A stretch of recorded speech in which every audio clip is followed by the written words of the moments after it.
NASA অর্থাৎ national Aeronautics and space administration হল মার্কিন যুক্তরাষ্ট্রের ফেডারেল সরকারের একটি স্বাধীন মহাকাশ গবেষণা সংস্থা। ১৯৫৮ সালের ১ অক্টোবর মার্কিন প্রেসিডেন্ট ডোয়াইট ডি আইজেনহাওয়ারের নির্দেশে এটি প্রতিষ্ঠিত হয়। শীতল যুদ্ধের উত্তাল সময়ে সোভিয়েত ইউনিয়নের স্পুটনিক উপগ্রহ উৎক্ষেপণের পর আমেরিকা অনুভব করে যে মহাকাশ অন্বেষণে পিছিয়ে পড়া মানে কেবল বৈজ্ঞানিক পরাজয় নয়, এটি জাতীয় নিরাপত্তার প্রশ্ন। সেই উপলব্ধি থেকেই জন্ম নেয় নাসা, যা আজ বিশ্বের সবচেয়ে প্রভাবশালী বিজ্ঞান ও প্রযুক্তি সংস্থাগুলির একটি। নাসার ইতিহাসে সবচেয়ে উজ্জ্বল অধ্যায় হল অ্যাপোলো কার্যক্রম। ১৯৬৯ সালের ২০ জুলাই অ্যাপোলো ১১ মিশনে নভোচারী নীল আর্মস্ট্রং প্রথম মানুষ হিসেবে চাঁদের মাটিতে পা রাখেন। সেই মুহূর্তে বিশ্বজুড়ে কোটি কোটি মানুষ টেলিভিশনের পর্দায় ইতিহাস প্রত্যক্ষ করেছিলেন।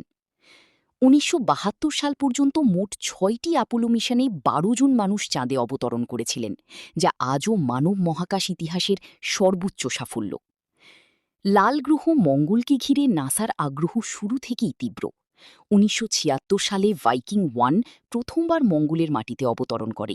এরপর আসে পাথফাইন্ডার, স্পিরিট, অপরচুনিটি এবং কিউরিওসিটি রোভার।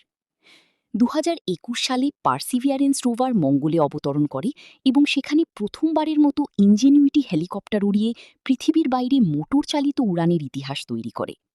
নাসার লক্ষ্য ২০৩০-এর দশকে মঙ্গলে মানুষ পাঠানো।